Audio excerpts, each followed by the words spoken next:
Well, yes, it's Chris Maduka that joins us now to get his perspective on the abducted, missing. Using different words now for this, isn't it? Thank you for coming on this morning. Thank you very much. Well, from the look of things now, we'll get our military authorities speaking up. Well, some would say almost there. Maybe, just maybe. But yes, we say that because we understand. They told us that they know where the girls are. And the next thing lots of people logically would expect is, okay, when are you then going to take that next move? So from your perspective, you think it's the same thing for you? Oh, well, we have a very, very difficult and complicated situation because it involves young girls and young lives. And it's not clearly a well-defined war situation where you have the battle line drawn and then the military can move in and do what they have to do.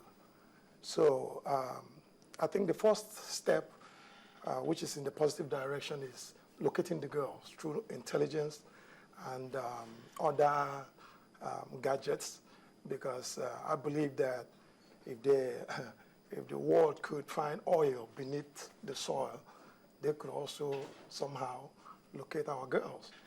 And it's a good development. It's very encouraging that they've openly declared that they've seen the girls.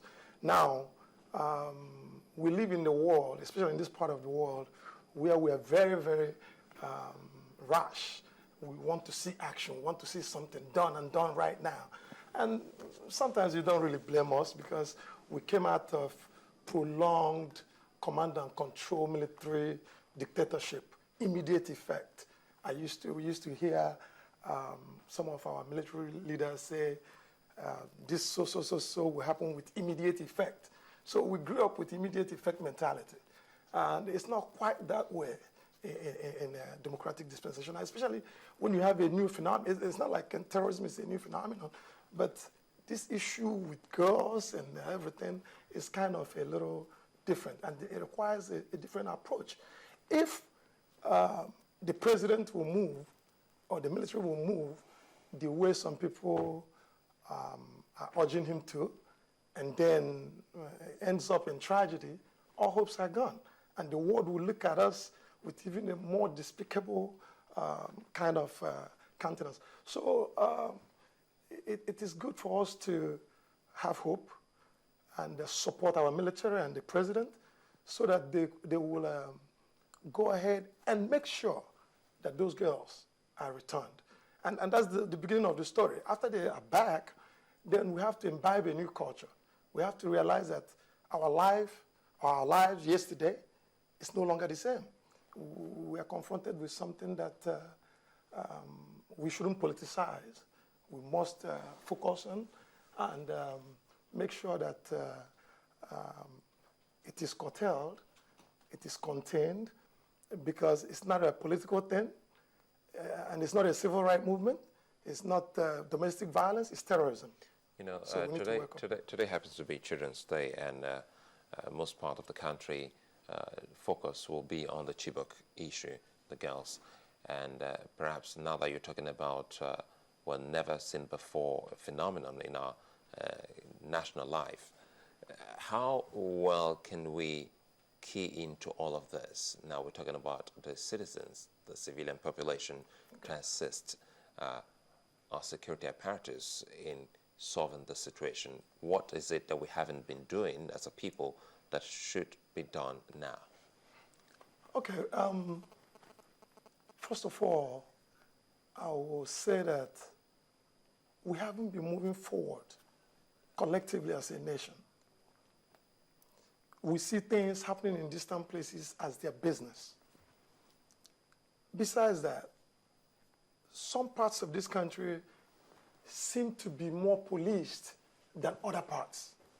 If you go to Seme-Border, you see all kinds of uniforms, all kinds of, it's embarrassing. Meanwhile, if you go up north, it's almost borderless. We must change that. We must bring the confinement of our nation under the jurisdiction of the authorities.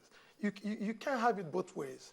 you want to flow free, and you want to basically live outside the tenets of the Constitution, and still you want things to be done the way it is done in other parts. So to answer your question directly, we must imbibe a new culture. Security is not hillocks, driving around. Security is intelligence. Being your in the U.S., by the way, lived there for a while. In the morning, if you're supposed to go to work and you're not at work, there's something they call private eyes. Might be an old lady in the house. She will call the police. I just saw a black guy next door. He ain't been doing nothing. And the police will come around and try to, this is intelligence. We need to start doing that. We have people sitting among us. Nigeria is one without you knowing who's placed the call. Without you knowing who Without you knowing who made the call. Private eyes. They do that. And then FBI can step up to somebody, just flash their card. We are trying to get some information from you, and the person will give them good information. But here, we have this mistrust of the authorities, and the authorities have not really helped matters. Police will tell you that you're friends, but when you give them information, sometimes the information might turn around to be your biggest undoing. So we need to change that culture. How do we address it? I think that that's a very important, mention that you have, you brought attention to. Exactly. How do we address that seeming distrust and begin to see ourselves more as allies against this common enemy? Well, that's why I've said on several occasions that this issue, especially the Chibok girls, it has brought international attention, and it has also presented a tremendous opportunity for us to start anew and imbibe a new culture. So how we do that is, okay, now we know that we have a mutual enemy. We have an enemy that you can't call not an enemy or Islamic or Christian enemy. It's just enemy against the humanity. That's why the world is coming around. So we need to start looking at ourselves as citizens. In America, they call it the good guys and the bad guys. We'll be on the side of the good guys. You do what you have to do. What you have to do is identify what is unusual, what is not adding up. And then you let the authorities know. And you speak up. You don't just, march and say, bring back the girls. Who do you think has the responsibility to reinstate that trust that has been missing? Well, all of us, quite frankly. The police, sometimes when the police stop me and I try to talk to them without exhibiting any kind of fear, they just think I'm disrespecting them. And then when you talk to the citizens, they say, well, I won't go to the police. But just like 9/11 changed America. If you ask me, I'll tell you America is more like a police state. And you don't blame them. Everybody looks out for everybody. So Boko Haram can as well be our own 9/11 that should our own catalyst. Yes.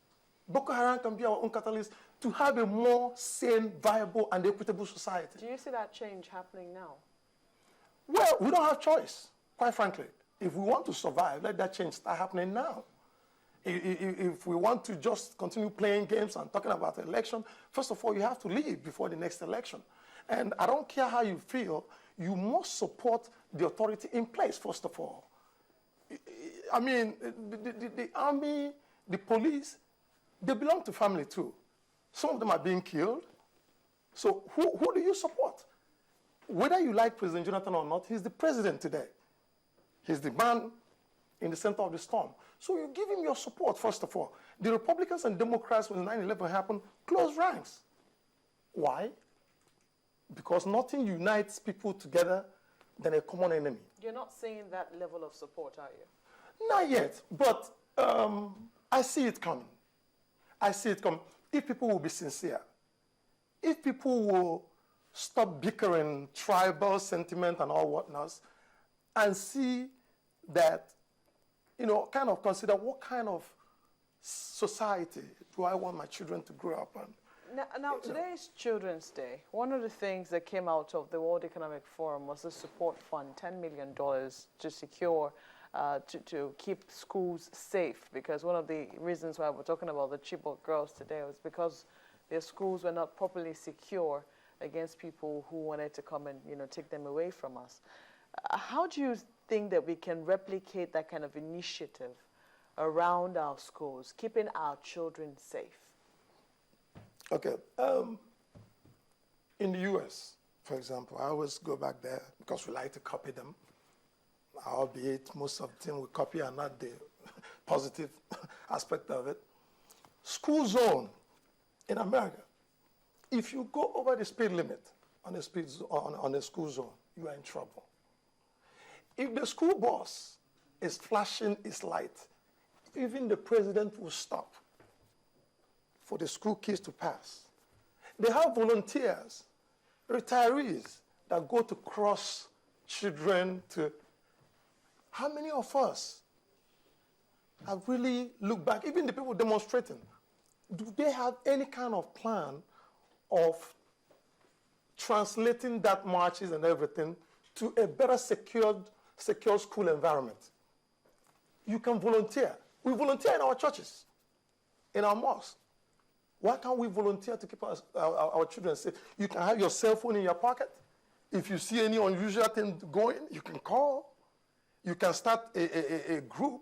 Even in the U.S., they have a group of people that adopt the highways, to clean the highways. Why can't we organize to keep our children safe? Why can't we, what are our priorities? It's not the government that will do it alone. We must get involved. Those school kids in Chibok, it's so significant. They are girls, they are young, and you know what women represent? They represent the future. So it's a wake-up call for all of us to start doing something in our own little ways. You don't just keep waiting for the federal government. That's a fine place to leave it.